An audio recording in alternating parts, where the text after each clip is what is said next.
Have you ever wondered how a small nation like Denmark played such a significant role in European history?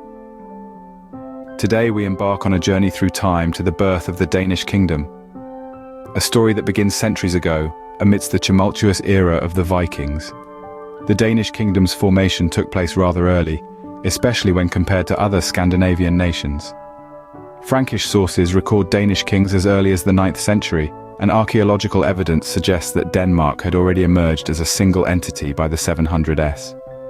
From the mid-9th century onwards, the Danes began to establish connections with their Frankish and German neighbours to the south, and Christian missionaries, such as the renowned Ansgar, started their proselytizing efforts in the region.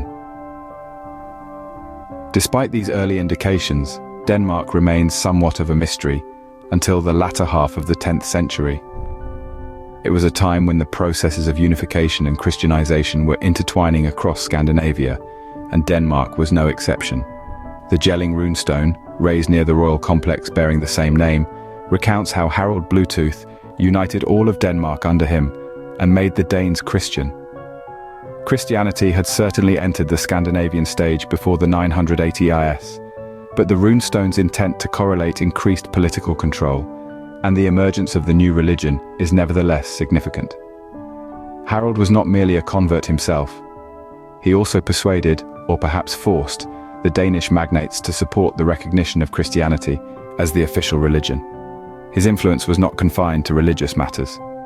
Harald received tribute from the Norwegian kings and magnates, and he exercised control over Denmark. During his reign, a remarkable network of circular fortified camps, known as the Trelleborg fortresses, were constructed across Denmark. Harald Bluetooth's successes were largely due to his standing with the realm's magnates and his martial prowess. His power, therefore, was reliant on continued successes, rather than on a well-established ideology of kingship. This delicate balance of power would soon be disrupted, setting the stage for the next chapter in Danish history. Now that we've established the early roots of Denmark, let's delve deeper into the intricacies of its rise. As in many parts of the world, religion and politics were intertwined in the formation of Denmark.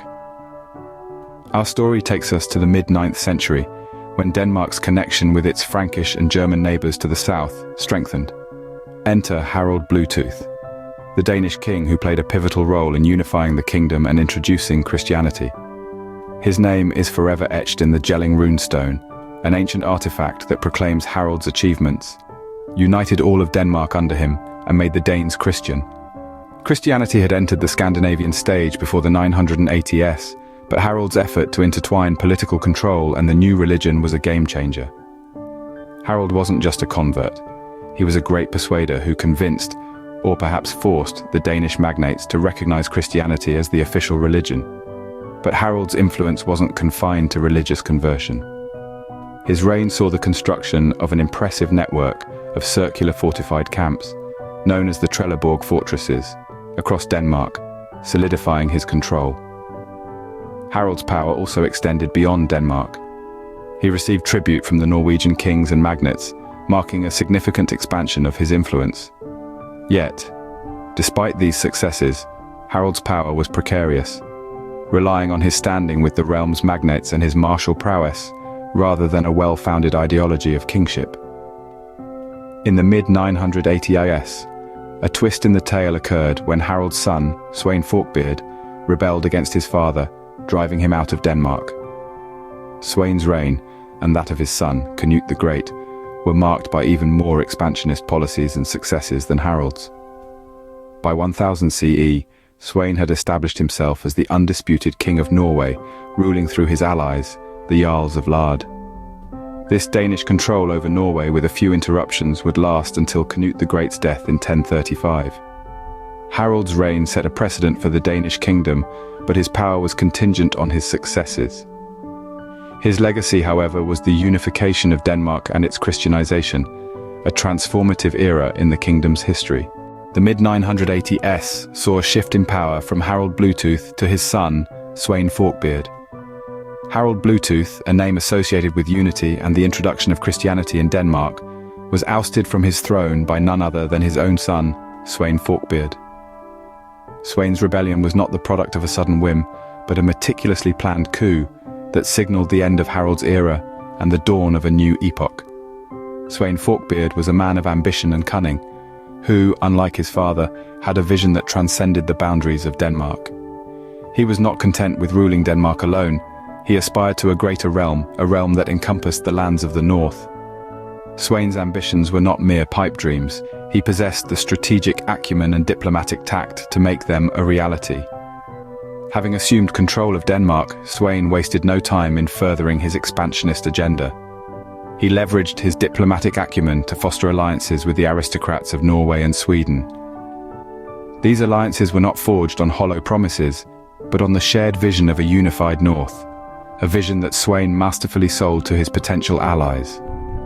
By the turn of the millennium, Swain had accomplished what his father could only dream of. He had established himself as the undisputed king of Norway, a feat made possible through his alliances with the Jarls of Lade. These Jarls, once rulers in their own right, now ruled as vassals of Swain, a testament to his diplomatic prowess and strategic foresight. Swain's reign was not just about expansion, but consolidation as well. He ensured that Danish control over Norway was not a fleeting phenomenon, but a lasting reality. This control, however, was not without interruptions.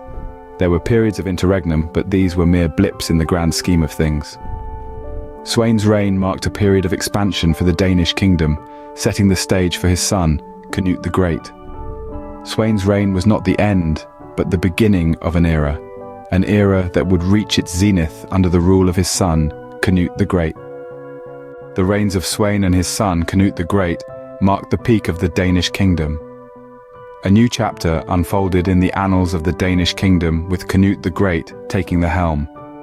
Canute was not just a king, he was a conqueror, a visionary, and a shrewd ruler. He was not content with the throne of Denmark alone. His eyes were set on the neighboring lands, on expanding his realm and securing his legacy. Swain, his father, had already laid the groundwork. He had established alliances with Norwegian and Swedish aristocrats and had even claimed the throne of Norway. But it was Canute who brought this vision to fruition, who took his father's ambitions and made them a reality. Under Canute's reign, the Danish kingdom didn't just grow, it flourished. Norway, a once independent kingdom, was now under Danish control. The Jarls of Lade, allies of Swain, were ruling in Canute's name. This was an era of Danish dominance, a time when the Danish kingdom stood tall and mighty among its Scandinavian neighbours. Canute's reign was not merely about expansion. It was about securing the future, about creating a sustainable kingdom that would outlive him. He was a ruler who understood the importance of alliances, of diplomatic ties, of maintaining a balance of power. He was a king who knew that a kingdom's strength lay not just in its military might, but in its political stability. But as they say, all good things must come to an end. With Canute's death in 1035, the Danish control over Norway began to wane. The Jarls of Lade, once loyal allies, sought to reclaim their independence. The once mighty Danish kingdom was at a crossroads, teetering on the brink of decline. The death of Canute the Great in 1035 marked the end of Danish control over Norway and a turning point for the Danish kingdom. The peak had been reached, and now the descent awaited. But that's a story for another day. For now, let's revel in the glory of Canute's reign, the golden era of the Danish kingdom. Like all great kingdoms, the Danish kingdom too faced its decline. The zenith of the Danish kingdom had been reached under the rule of Canute the Great. However, the seeds of decline were already sown. The factors contributing to the fall of this once great kingdom were numerous and intertwined, including internal strife, external threats, and economic challenges. The internal strife was primarily a result of the power vacuum left in the wake of Canute the Great's demise. With no strong successor to hold the realm together, the kingdom found itself in the throes of a power struggle. This led to a period of instability and infighting among the nobility, weakening the Danish kingdom from within. Meanwhile, external threats loomed large. The kingdom had expanded considerably under the reigns of Swain Forkbeard and Canute the Great, but maintaining control over these vast territories proved a daunting task. The kingdom was constantly under threat from its neighbours and from within its own borders. These constant battles drained the kingdom's resources, further exacerbating its decline. The economic challenges facing the Danish kingdom were severe. The cost of maintaining a large standing army to defend its territories and keep internal peace was astronomical. Moreover, the kingdom's reliance on tribute from subjugated territories was unsustainable in the long run. As these tributes began to dwindle, the kingdom's coffers ran dry. The combination of these factors led to the gradual decline and eventual fall of the Danish Kingdom. The realm that once stood as a beacon of power and prosperity in the Scandinavian region was reduced to a shadow of its former glory. The once mighty kingdom was fractured into smaller territories, each vying for dominance in a post-Danish kingdom era. Despite its downfall, the Danish kingdom left an indelible mark on the history of Denmark and Europe. Its influence can still be seen today in the cultural, religious, and political landscapes of the region. The fall of the Danish kingdom marked the end of an era, but its legacy continues to shape Denmark and Europe. The rise and fall of the Danish kingdom is a testament to the dynamic nature of history. From its early formation in the Viking era, through the transformative reigns of Harald Bluetooth, Swain Forkbeard, and Canute the Great, Denmark has experienced periods of unity, expansion, and decline. The fall of the Danish kingdom marks a significant turn in its historical narrative. The history of the Danish kingdom offers us fascinating insights into the ebb and flow of power, the intertwining of religion and politics, and the enduring impact of historical events on present-day nations.